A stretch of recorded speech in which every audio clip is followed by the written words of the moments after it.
بسم الله الرحمن الرحيم. ثم يأتي من بعد ذلك عام فيه يغاث الناس وفيه يعصرون. وقال الملك ائتوني به، فلما جاءه الرسول قال ارجع إلى ربك فاسأله ما بال النسوة اللاتي قطعن أيديهن إن ربي بكيدهن عليم. قال ما خطبكن إذ راوتن يوسف عن نفسه قلن حاش لله ما علمنا عليه من سوء. قالت امرأة العزيز الآن حصحص الحق أنا راودته عن نفسه وإنه لمن الصادقين. ذلك ليعلم أني لم أخنه بالغيب وأن الله لا يهدي كيد الخائنين. وما أبرئ نفسي إن النفس لأمارة بالسوء إلا ما رحم ربي إن ربي غفور رحيم. وقال الملك ائتوني به أستخلصه لنفسي، فلما كلمه قال إنك اليوم لدينا مكين أمين. قال جعلني على خزائن الأرض إني حفيظ عليم.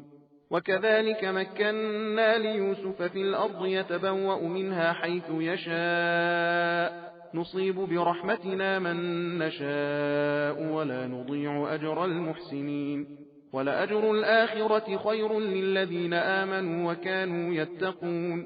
وجاء إخوة يوسف فدخلوا عليه فعرفهم وهم له منكرون. ولما جهزهم بجهازهم قال ائتوني بأخ لكم من أبيكم ألا ترون أني أوفي الكيل وأنا خير المنزلين. فإن لم تأتوني به فلا كيل لكم عندي ولا تقربون. قالوا سنراود عنه أباه وإنا لفاعلون. وقال لفتيانه جعلوا بضاعتهم في رحالهم لعلهم يعرفونها إذا انقلبوا إلى أهلهم لعلهم يرجعون.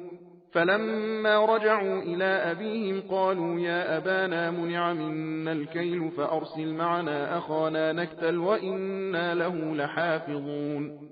قال هل آمنكم عليه إلا كما أمنتكم على أخيه من قبل فالله خير حافظا وهو أرحم الراحمين. ولما فتحوا متاعهم وجدوا بضاعتهم ردت إليهم قالوا يا أبانا ما نبغي هذه بضاعتنا ردت إلينا ونمير أهلنا ونحفظ أخانا ونزداد كيل بعير ذلك كيل يسير. सबील कुरान हिदायत का रास्ता।